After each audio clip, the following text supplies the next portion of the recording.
Bismillahirrahmanirrahim. Assalamualaikum warahmatullahi wabarakatuh. Syukur alhamdulillah kita bisa berjumpa lagi di channel ini. Sholawat dan salam selalu dan tetap tercurahkan kepada junjungan kita Nabi besar Muhammad sallallahu alaihi wasallam. Allahumma sholli ala sayyidina Muhammad wa ala ali sayyidina Muhammad. Harapan dan doa saya semoga saudaraku semuanya selalu diberikan kesehatan, dilapangkan rezekinya, diampuni dosa-dosanya, dan dipanjangkan umurnya. Amin ya rabbal alamin.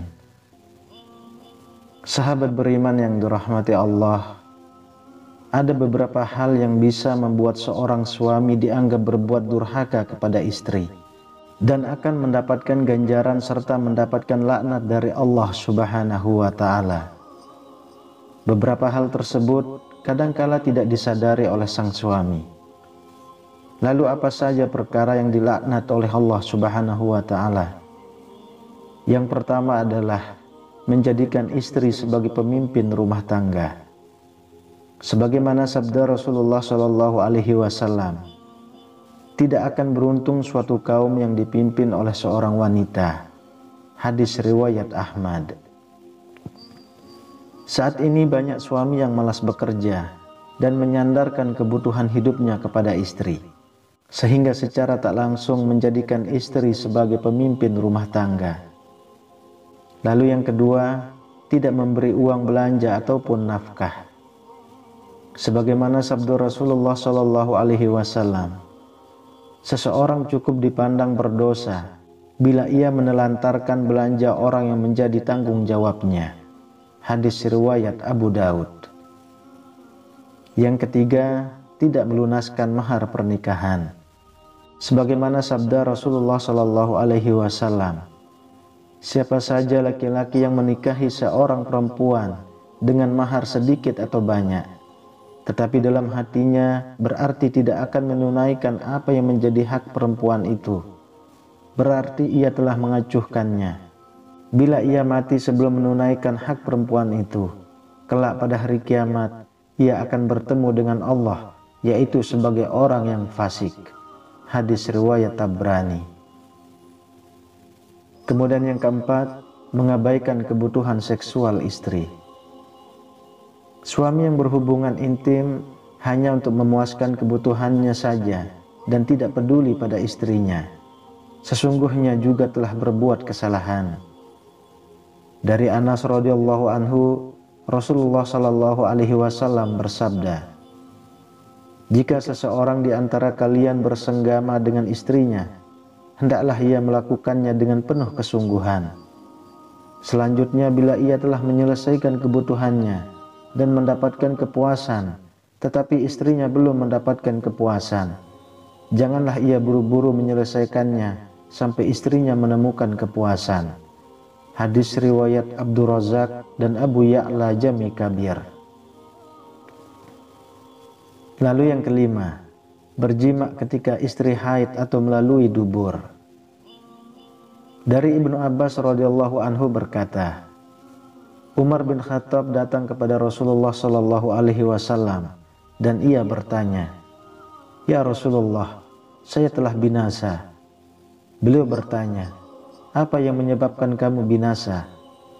Kemudian ia menjawab, "Semalam saya telah membalik posisi istriku, akan tetapi dia tidak menjawab sedikit pun." Lalu Rasulullah Shallallahu alaihi wasallam bersabda, "Istri kalian adalah ladang bagi kalian. Maka datangilah ladang kalian di mana dan kapan saja kalian inginkan." Selanjutnya beliau bersabda, "Datangilah dari depan atau belakang, tapi jauhilah dubur dan ketika haid." Hadis riwayat Tirmizi. Yang keenam, menuduh istrinya berzina. Sebagaimana firman Allah Subhanahu wa Ta'ala dalam Quran surah An-Nur ayat 6-7. Dan orang-orang yang menuduh istri mereka berzina, padahal mereka tidak mempunyai saksi-saksi selain diri mereka sendiri, maka kesaksian satu orang dari mereka adalah bersumpah 4 kali dengan nama Allah bahwa sesungguhnya dia adalah termasuk orang-orang yang benar, yaitu dalam tuduhannya. Dan kelima kalinya ia mengucapkan bahwa laknat Allah akan menimpa dirinya jika ternyata ia tergolong orang-orang yang berdusta.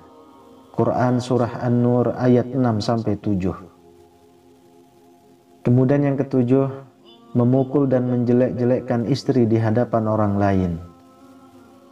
Dari Muawiyah Al-Qushairi ia berkata, saya pernah datang kepada Rasulullah Shallallahu Alaihi Wasallam lalu bertanya, ya Rasulullah, apa saja yang engkau perintahkan untuk kami perbuat terhadap istri-istri kami?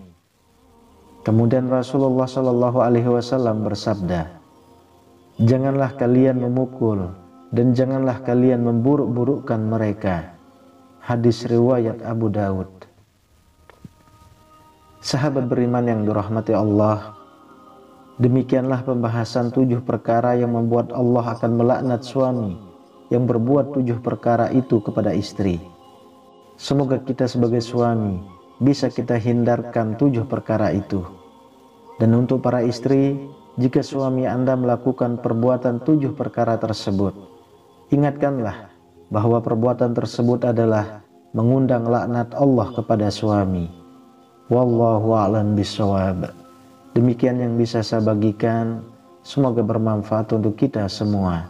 Amin ya rabbal alamin. Assalamualaikum warahmatullahi wabarakatuh.